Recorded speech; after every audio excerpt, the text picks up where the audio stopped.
और देवांगनाएं दुल्हे को देखकर तिनके तोड़ रही हैं और मणि वस्त्र गहने नौछावर करके आरती उतार रही हैं और मंगल गान गा रही हैं। देवता फूल बरसा रहे हैं। सूत, मांगत और भाट सुवस गाना सुना रहे हैं। सुहागिनें सुख पाकर दूल्हे और दुल्हनों को कोहबर लाई और बड़ी प्रीत से मंगल गीत गाकर लौकिक रीत करने लगी। वहाँ पार्वती रामचंद्र जी को लहकौर ग्रास लेना सिखा रही हैं और सरस्वती जी सीता जी को लहकौर सिखाती हैं। रनिवास हास विलास में मग्न है। सभी जन्म का फल पाने लगी। अपने हाथ की मणि में सुंदर रूप निधान श्री राम जी की परछाई देखकर सीता जी दर्शन वियोग होने के भय से अपने हाथ नहीं हटाती। उस समय का आनंद, विनोद और प्रेम कहा नहीं जा सकता। इसे तो वे ही सखियाँ जाने। फिर सब सखियाँ दूल्हे और दुल्हनों को जन्मासे लिवा ले चली। उस समय आशीर्वाद की ध्वनि जहाँ तहाँ सुनाई दे रही है। नगर और आकाश में बड़ा आनंद हो रहा है। प्रसन्न मन से सबने यही कहा कि सुंदर चारों जोड़ी चिरंजीव रहें। योगिराज, सिद्ध मुनीश्वर और देवताओं ने प्रभु श्री रामचंद्र जी के दर्शन कर नगाड़े बजाए और आनंद पूर्वक फूल बरसाए। वे जय जय बोलते हुए अपने लोकों को चले गए। तब बहुओं समेत सब किशोर पिता के पास आए। उस समय शोभा, मंगल और आनंद से भरकर जन्मासा मानो उमड़ चला। फिर बहुत भांत की रसोई बनी। जनक जी ने बारातियों को बुलावा भेजा। अनुपम वस्त्रों के पावनों पर पुत्रों सहित दशरथ जी चले। आदर सहित सबके पांव धोए, यथोचित पीड़ों पर बैठाया।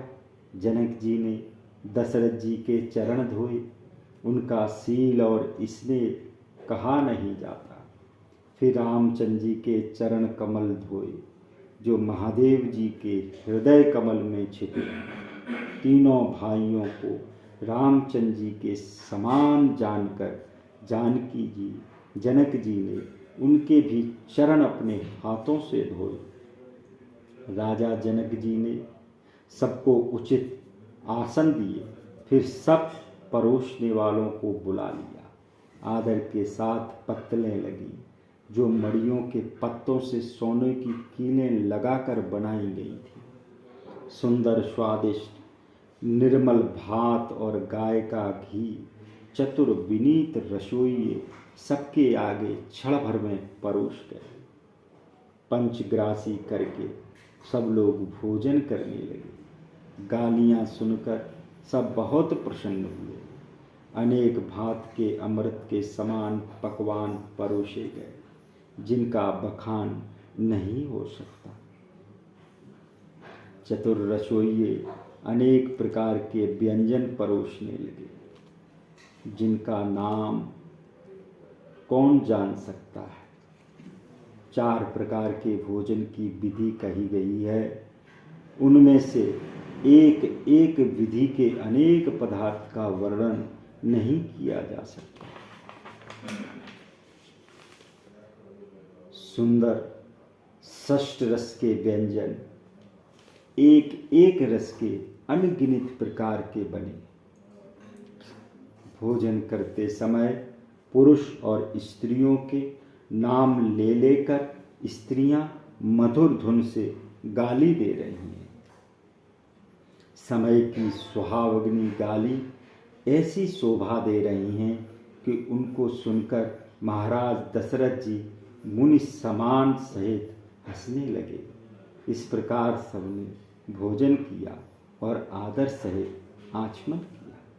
फिर जनक जी ने पान देकर दशरथ जी को समाज सहित पूजा चक्रवर्ती दशरथ जी प्रसन्न होकर जनमासे को चले।